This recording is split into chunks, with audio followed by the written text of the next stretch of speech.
नमस्कार मित्रांनो, तुमच्यापैकी एखादा पुरुष स्त्रीच्या मनात असं स्थान निर्माण करतो की त्याला ती कधीच विसरत नाही. मित्रांनो, जेव्हा तुम्ही प्रेमात असता तेव्हा तुम्ही अचानक तिला गोड स्पर्श करता.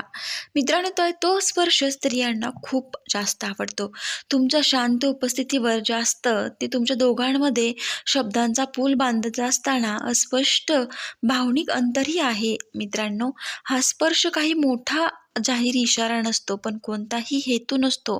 फक्त एक छोटासा अनपेक्षित टच असतो, जो फक्त कदाचित बोलता बोलता सहज केलेला असतो. तिला धीर देण्यासाठी "काळजी करू नकोस, मी आहे ना" हे बोलणं न बोलता सांगणारा हा स्पर्श खूप वेगळा असतो, कारण त्यात एक आपुलकी, जवळीक आणि गुपचूप एक मेसेज दडलेला असतो, "मी आहे तुझ्याजवळ." तर मित्रांनो, हा खूप स्पर्श स्त्रियांना आवडतो आणि तो तिच्या मनावरती खूप खोल घर करून राहतो आणि ते तिला नेहमीच आठवत राहतं. दुसरं म्हणजे डोळ्यांनी बोलणं. मित्रांनो, डोळ्यात खूप ताकद असते. डोळे शब्दांपेक्षा जास्त बोलतात. स्त्रीला नेहमी आठवण राहणारे पुरुष ते असतात. ते फक्त डोळ्यांनी तिला हजारो गोष्टी सांगून जातात. एक असा संवाद असतो ज्यात फक्त आवाजाची गरज नसते, पण अर्थाची खूप खोली मोठी असते. असे पुरुष अत्यंत रोमॅन्टिक. डोळे म्हणजे आत्म्याचा आरसा असतो. मित्रांनो, दोन लोक केवळ नजरेतून बोलतात तेव्हा थेट त्यांचा संवाद आत्म्याशी साधतात.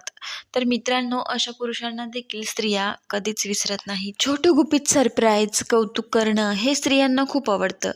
गिफ्ट म्हणजे असं मोठे महागडे असावे असं नसतं, पण स्त्रियांना त्या आपलेपणाचं म्हणजे ती एखादं काम करत आहे आणि अचानक तुम्ही तिच्यासाठी काहीतरी एखादी वस्तू घेऊन येणं किंवा एखादा छानसा ड्रेस, इअरिंग्स खूप लक्ष देऊन विचार करत नाही, पण तिची आवड तुमच्या लक्षात येते आणि त्या दिवशी तुम्ही तिला न सांगता तुझ्यासाठी खास एखादी वस्तू आणली आहे, ते स्त्रीला खूप आवडतं. मित्रांनो, अशा छोट्या-छोट्या गोष्टींमध्ये ते त्यांचा आनंद व्यक्त नक्कीच करतात आणि हे स्त्रियांना खूप भारी वाटतं. तर मित्रांनो, असे असे पुरुष असतील तर स्त्रियांच्या ते कायम आठवणीत राहतात.